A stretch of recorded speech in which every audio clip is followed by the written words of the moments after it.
និរន្តរ៍ប្រញាប់ទៅជួបលោកប្រធានភូមិដែលជាម្ចាស់ផ្ទះហើយក៏សួរទៅលោកប្រធានភូមិថាលោកមេភូមិមានកូនក្មួយឈ្មោះច័ន្ទដែរឬទេច័ន្ទនាងថានាងជាញាតិមិត្តរបស់លោកមេភូមិហ្នឹងខ្ញុំមានទេហេតុអីបានជាលោកគ្រូមកសួរខ្ញុំបែបនេះនិរន្តរ៍និយាយហេតុការណ៍ដែលកើតឡើងនោះឲ្យលោកមេភូមិស្ដាប់យ៉ាងលម្អិតពេលដែលស្ដាប់ហើយលោកមេភូមិក៏សើចឡើងបានសេចក្តីថាយ៉ាងម៉េចលោកមេភូមិពុកសិន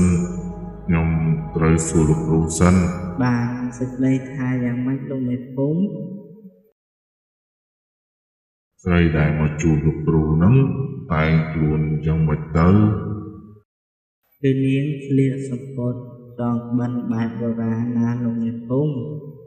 ចឹងបានគេមកជួបលោកគ្រូនិយាយថា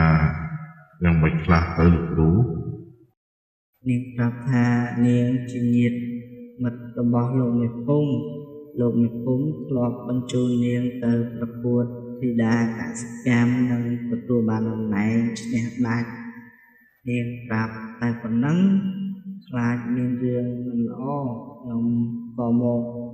សំណូមពរឲ្យនាងទៅវិញទៅ